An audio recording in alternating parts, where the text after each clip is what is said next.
নমস্কার বন্ধুরা, চাষি মহলের আরও একটি ভিডিওতে আপনাদের সকলকে স্বাগত জানিয়ে শুরু করছি আমাদের আজকের ভিডিও।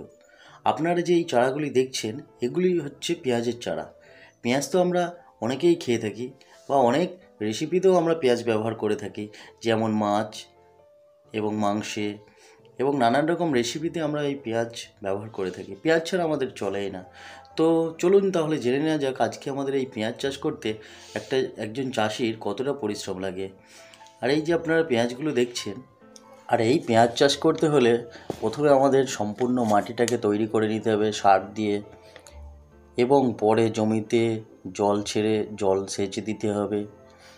তারপরে জলটাকে সম্পূর্ণভাবে শুকিয়ে নিয়ে এই পেঁয়াজের চারাগুলো আমরা মাটিতে বসিয়ে দেব। আর এই চারাগুলি আমাদের এখানে কিনতে পাওয়া যায় বাজারে কিংবা নার্সারি থেকে।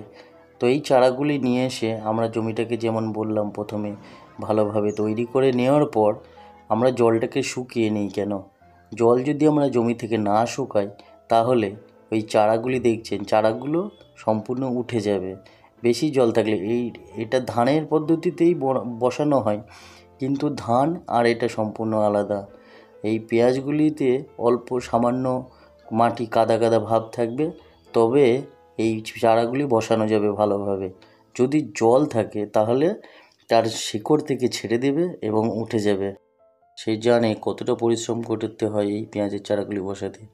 বাজারে তো অনেকে আপনারা পেঁয়াজ কিনে খান, তো আপনারা যদি এই চাষি বন্ধুদেরকে একটু ভালোবাসেন তবে অবশ্যই ভিডিওটিতে লাইক করবেন এবং সাবস্ক্রাইব করে পাশে থাকবেন।